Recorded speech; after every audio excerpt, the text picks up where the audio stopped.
सफलता के लिए आत्मविश्वास बहुत जरूरी है। अपने आप को बेहतर बनाने में समय लगाएं। प्यारे बच्चों, आपका स्वागत है। हमारा जो चैप्टर है 12th क्लास का विस्तार बुक से मेमोरीज ऑफ चाइल्डहुड, उसके पार्ट 2 के क्वेश्चन आंसर्स। पार्ट 2 का क्या नाम है बेटा? We too are human beings. उन्होंने एक अच्छी बात लिखी है कि हम सभी इंसान हैं। अब मेरे साथ बने रहिए। किसी भी स्टेट के किसी भी बोर्ड के एग्जाम हो, अगर आपके सिलेबस में ये चैप्टर है तो वही क्वेश्चंस हैं, क्योंकि पूरे चैप्टर का कंसेप्ट इन क्वेश्चन आंसर्स में मैंने कवर किया हुआ है। एंड तक आप वीडियो को देखें ताकि कंसेप्ट पूरा क्लियर कर पाऊं मैं आपके लिए। Let's start. First, what does mama say about untouchability when she was in the 3rd class? Untouchability के बारे में बामा ने क्या कहा जब वो 3री क्लास में थी? अनटचेबिलिटी क्या होती है बेटा? छोटी जाति के लोगों के साथ दुर्व्यवहार करे। तो क्या कहती है वो, क्या जानती थी इसके बारे में? आंसर देखिए। When Bama was in 3rd class, she didn't know about untouchability at all. At all होता किसी भी हाल में। जब वो 3री क्लास में थी बामा, तो वो कुछ भी नहीं जानती थी। Did not know, बिल्कुल भी नहीं जानती थी कि अनटचेबिलिटी, छुआछूत की भावना क्या होती है। She did not understand that people could be treated badly because of their caste. उसको बिल्कुल समझ में नहीं आ रहा था कि लोगों के साथ बुरा व्यवहार किया जाता है। बैडली होता बुरा व्यवहार किया जाता है सिर्फ कास्ट के बेस पर, कि ये छोटी कास्ट में पैदा हुआ, ये बड़ी कास्ट में पैदा हुआ है, इस बात को देखकर। जबकि भगवान तो एक जैसा इंसान बनाता है, और ये कास्ट किसने बनाई है? इंसान ने। तो ये तो गलत है, लेकिन उसे कुछ पता ही नहीं था। She thought all human beings are equal. वो ये सोचती थी कि सभी मानव जाति बराबर है। लेटर, लेकिन बाद में जब वो बड़ी हुई तो उसे पता चला, her brother explain the truth to her. जब उसके भाई ने सब कुछ उसको बताया डिटेल में, और किस प्रकार से नीची जाति के लोगों के साथ बुरा व्यवहार किया जाता है। Now see second question. How long would it take Bama to walk home from school and why? कितना समय, हाउ लॉन्ग, कितना समय वुड इट टेक बामा को लगता था घर जाने में। कहां से? स्कूल से। और क्यों लगता था? कोई तो कारण है। एक्चुअली बामा could reach home from school only in 10 minutes. बामा सिर्फ 10 मिनट में घर पहुंच सकती थी, स्कूल से इतनी ही दूरी थी। But she took 30 minutes to an hour, लेकिन उसको 30 मिनट या 1 घंटा भी लग जाता था। एज सी वॉक्ड वेरी स्लोली, क्योंकि वो बहुत ज्यादा धीरे धीरे चलती थी। बच्चे, आपको पता है बेटा, मस्ती मारते हुए चलते हैं, गलियों में इधर उधर हर चीज को निहारते हुए चलते, देखते हुए चलते हैं। सी स्टॉप्ड टू वॉच। देखिए क्या कारण था उसके धीरे धीरे चलने का। वो क्या देखती रहती थी? To watch shops, street games, animals and people on the way. वो देखती थी बेटा, जो भी दुकानें होती थी, जो भी उसके ऊपर आइटम होते थे, उनको देखते हुए, या गली के अंदर कोई गेम चल रहा था। जैसे आपको पता है कि बंदर बंदरिया का गेम भी दिखाते हैं कुछ लोग सांप का दिखाते हैं। तो इस प्रकार से कोई भी गेम होता वो देखते चलती। एनिमल्स, कोई कभी हाथी आ गया, तो कभी कोई जानवर है तो उनको देखते हुए, और लोगों को भी ध्यान से देखते हुए रास्ते पर चलती थी। 10 बामा रिच्ड होम लेट, और इस प्रकार से बामा घर लेट पहुंचती थी। Clear? Now see third question. How did the Elder approach the landlord and offer him the packet? देखिए बेटा, क्वेश्चन को सबसे पहले समझना जरूरी है। अगर क्वेश्चन क्या पूछा जा रहा है ये आपको क्लियर हो गया तो आंसर इजीली दे देंगे आप। How did the Elder approach the landlord and offer him the packet? कैसे एल्डर मीन्स बड़ा आदमी पहुंचा है, लैंडलॉर्ड के पास पहुंचता है, और उसको जाकर के पैकेट कैसे ऑफर करता है, मीन्स देने का तरीका बता रहा है वो। The Elder walked slowly towards the landlord. धीरे धीरे वो जाता है, एक जैसे स्लेव जाते हैं ना, धीरे धीरे जाता है लैंडलॉर्ड की तरफ। लैंडलॉर्ड कौन होते हैं? जो जमींदार लोग होते हैं, उसकी तरफ धीरे धीरे जाता है। He held the packet by string, क्योंकि उसने उस पैकेट को, जिसमें वो कुछ खाने का आइटम लेके आया है, वदाई लेके आया था बेटा। वदाई का जो पैकेट था वो एक स्ट्रिंग से, एक छड़ी से पकड़ रखा था उसने। स्ट्रिंग क्या होता है? छड़ी। नॉट विद हिज हैंड, अपने हाथ से नहीं पकड़ रखा था। He bent low in front of the landlord, उसने झुक करके आगे बढ़ाया लैंडलॉर्ड की तरफ पैकेट को। Then he carefully offered the packet to him, पहले वो झुका और उसने ध्यान सावधानी से ऑफर किया वो पैकेट उस लैंडलॉर्ड की तरफ। This showed untouchability and fear, इस बात से पता चल रहा है कि छुआछूत की भावनाएं थी समाज के अंदर और वो डर रहा था बेचारा। लेकिन देखिए बेटा कैसी विडंबना है ये कि छूने से कोई चीज गंदी होती है क्या? उसमें जब तक वो भी तो एक इंसान है, वो भी तो खाना खाता है। जब तक वो उसमें कुछ ऐसा मिट्टी वगैरह नहीं गिर जाएगी तो गंदी कैसे हो सकती है वो? कितनी प्यार से, अगर इतने ही नखरे हैं तो मंगवाने की क्या जरूरत थी? ले भी खुद ही आते। तो ये समाज की सोच अच्छी नहीं है। इसी वजह से ये अनटचेबिलिटी को कुछ ज़्यादा ही बढ़ावा दिया गया था। लेकिन आज लोग पढ़े लिखे हो गए, आज ऐसा नहीं है। Clear concept? Now see fourth question. Why did Bama find the man carrying the packet funny? अब बामा देख रही है उस एल्डर मैन को ले जाते हुए कि वो पैकेट को ले जा रहा है, लेकिन वो बड़ा उसको फनी लग रहा है। अरे ऐसे क्यों ले जा रहा है ये? हाथ से क्यों नहीं पकड़ रखा इसने? आंसर देखिए। Bama saw an elder of her community carrying a packet of vadai. Vadai एक खाने का आइटम था बेटा, और उसके पैकेट को लेके जा रहा था। तो उसके जो ले जाने के तरीका था, अभी आपने ऊपर के क्वेश्चन में पढ़ा कि वो स्ट्रिंग से ले जा रहा था, ना कि हाथ से पकड़ रखा था। तो उसके समुदाय, कम्युनिटी होता है बेटा, उसके खुद के जो ट्राइब था, उसका खुद का समुदाय था, उसके परिवार से या कुनबे से संबंधित था वो, जाति से। She found it funny because the man was holding the packet with a string and not touching it। देखिए ऊपर जो लाइनें दी हुई हैं वही इसके अंदर है बेटा, बस क्वेश्चन अलग पूछा गया है। 2 नंबर का क्वेश्चन अगर आज से पूछ लिया जाए तो आप बातें वही लिखेंगे। तो कहता है उसको बड़ी फनी लगी, उसको हंसी आ रही थी ऐसे देख करके कि कैसे पैकेट को स्ट्रिंग से पकड़ा हुआ है बजाय कि इसको छूने के। She thought it was a strange game, उसने सोचा वो तो कोई गेम है, इसलिए वो हंसने लग जाती है। Easy answer. Now see next question. How did Anna explain to Bama that there was nothing funny about the elder carrying the packet by its string? देखिए बेटा, अन्नन क्या होता है दक्षिण भारत में? बड़े भाई को, बिग ब्रदर। बामा क्या कहती है, कैसे जब बामा बताती है आकर के कि मैंने ऐसे ऐसे के एल्डर को देखा था और वो कैसे स्ट्रिंग से पकड़ के ले जा रहा था वदाई को, तो उसे बड़ी हंसी आती है। लेकिन अन्ना उसे समझाता है, अरे नहीं, उसे फनी, वो कहता है कि ये फनी नहीं थी ये घटना। The Elder carrying the packet bye it's string, जो बुजुर्ग आदमी था वो पैकेट को स्ट्रिंग से ले जा रहा था। ये कोई मजाक करने वाली बात नहीं है, इसके पीछे बहुत बड़ी बात है। और वो बात क्या, देखिए कैसे समझाएगा उसका भाई। अन्ना टोल्ड बामा that the Elder was from A lower cast, उसने बताया बामा को कि बामा हंस मत, कि वो जो बुजुर्ग आदमी था वो लोअर कास्ट से बिलोंग करता है। The landlord was from a upper caste, और लैंडलॉर्ड एक उच्ची जाति से बिलोंग करता है। Because of untouchability the Dalit was not allowed to touch the packet. Untouchability, छुआछूत की भावनाओं की वजह से वो जो दलित परिवार से बिलोंग करने वाला बुजुर्ग आदमी था, उसको अलाउ नहीं किया जाता कि वो पैकेट छुए। People believed the food would become dirty if he touched it, लोग विश्वास करते थे कि अगर उसने छू लिया उसको, फूड को, तो वो डर्टी हो जाएगा, गंदा हो जाएगा। So he had to carry it with string, इसलिए उसको कैसे ले जाना था? स्ट्रिंग से ही ले जाना था। Anna said this was not funny, Anna ने कहा अरे ये फनी नहीं है, मजे हंसने की बात नहीं है, but very sad and unfair, बल्कि उदास होने की बात है और अन्याय की बात है ये। सी felt very sad and angry, इससे बहुत ज्यादा उदास हो गई और उसको बड़ा गुस्सा आया। She realised that people were treated badly only because of their caste, उसे महसूस हुआ कि लोगों को सिर्फ उसकी कास्ट के आधार पर बुरा व्यवहार किया जाता है और ये गलत है समाज में। बाद में पता चला ना, उसे पहले तो पता ही नहीं था।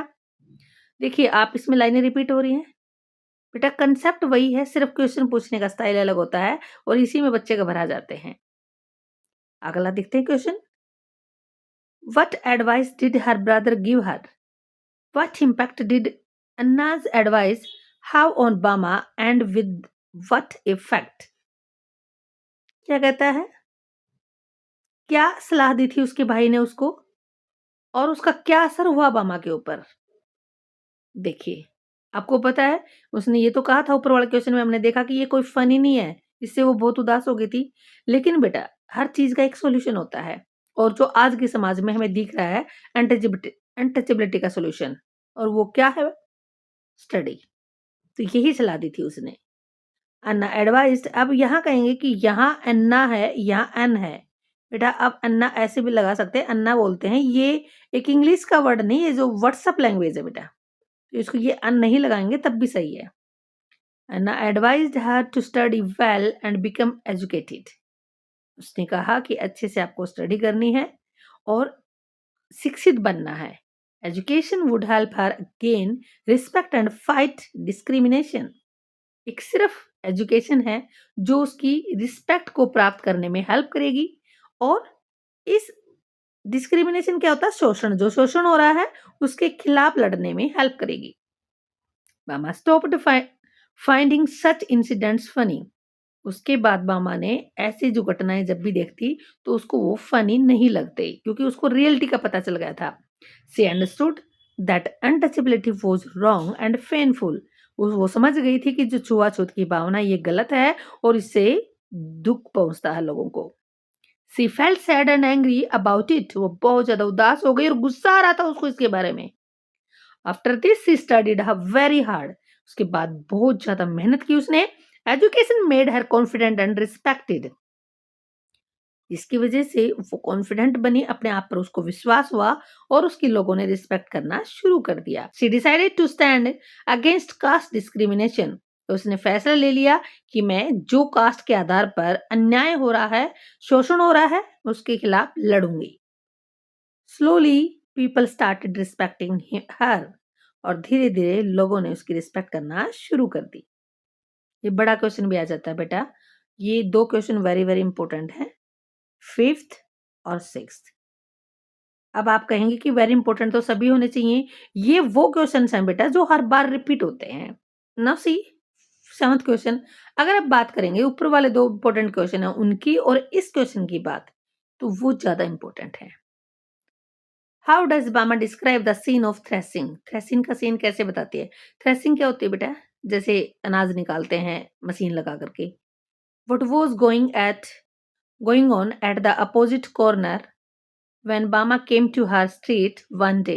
एक दिन बामा अपनी गली से जा रही थी तो वहां क्या कोने में क्या चल रहा था?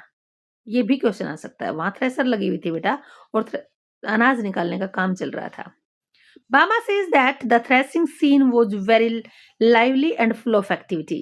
कि जो अनाज निकालने का काम था वो बड़ा अच्छा लग रहा था और वो एक्टिविटी लोगों को कार्य करते देखकर उसे खुशी मिल रही थी। Farmers were beating the crops to separate the grains. Farmer क्या कर रहे थे बेटा? पीट रहे थे अनाज को ताकि उससे क्रॉप्स को, फसलों को पीट रहे थे ताकि उससे अनाज अलग किया जा सके। जैसे धान पीटते हैं ना बेटा ड्रम के ऊपर। Bullocks were walking round and round. बैल चल रहे थे बेटा, पहले गिरडी गाई जाती थी। Man and women were working together. वहां इकट्ठे लोग काम करते थे। There was dust and loud noise everywhere. बहुत ज्यादा शोर शराबा होता था। She enjoyed watching this scene on her way home from school. जब वो अपने रास्ते से स्कूल से घर आ रही थी रास्ते पर, तो ये सीन देख करके उसे बड़ा आनंद मिला। कितनी अच्छी एक्टिविटी चल रही है। Clear? Now see next question. What message do we get from the story we too are human beings?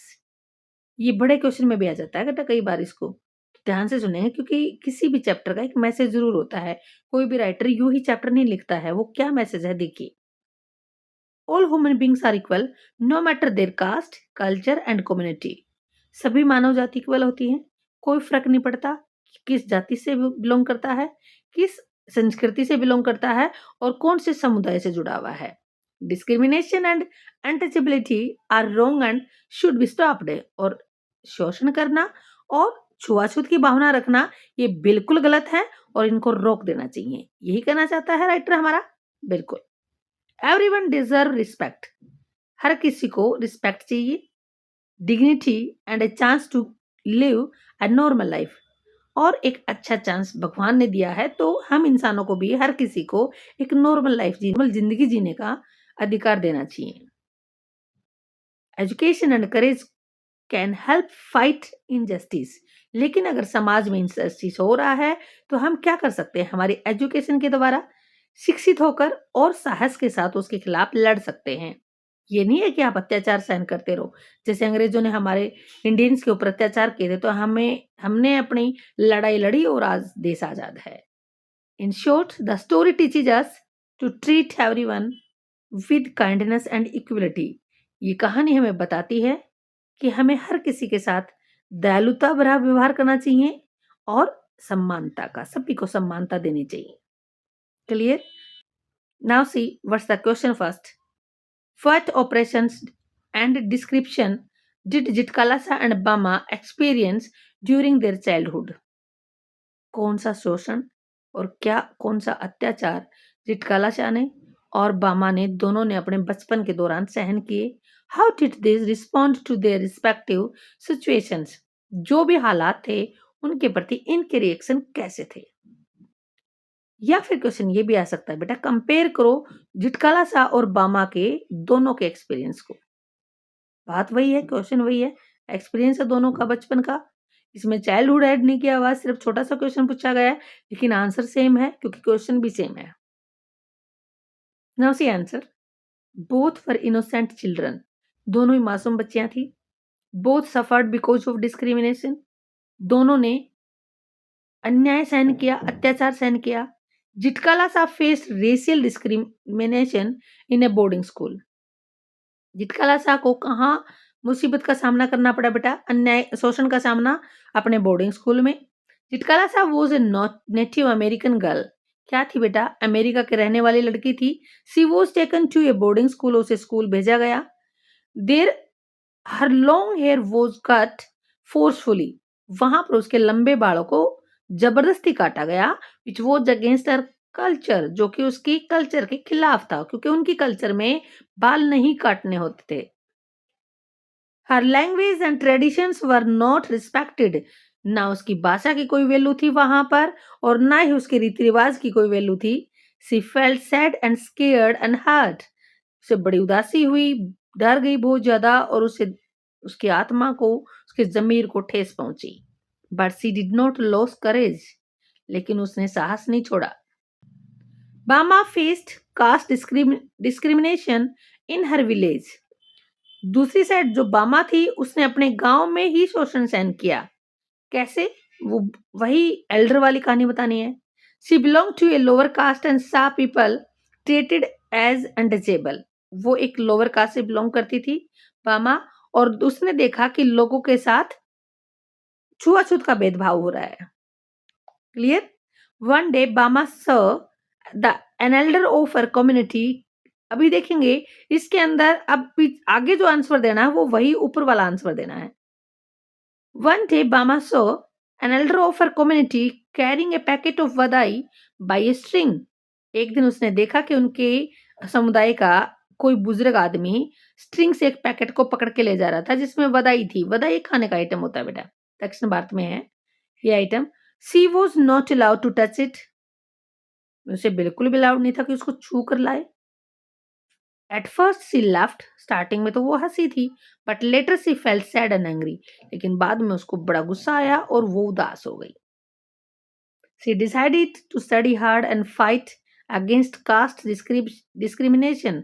उसने हार्ड वर्क किया, स्टडी की, और अपने जो जाति के अंदर जो शोषण हो रहा था जाति का, उसके खिलाफ लड़ी। Both decided to fight against injustice. दोनों ने ही फैसला लिया कि वो इनजस्टिस के खिलाफ लड़ेंगी थ्रू एजुकेशन एंड करेज। शिक्षा ग्रहण करके और साहस के द्वारा। लेटर बामा became a writer and spoke for the rights of her people.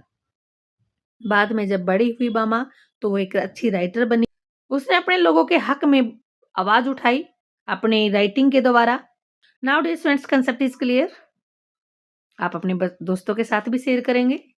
अगर आप चैनल पे नए आए हैं तो सब्सक्राइब जरूर करेंगे, क्योंकि आपका मोटिवेशन मेरे लिए प्रेरणा का स्रोत है। धन्यवाद। मस्त रहिए, स्वस्थ रहिए।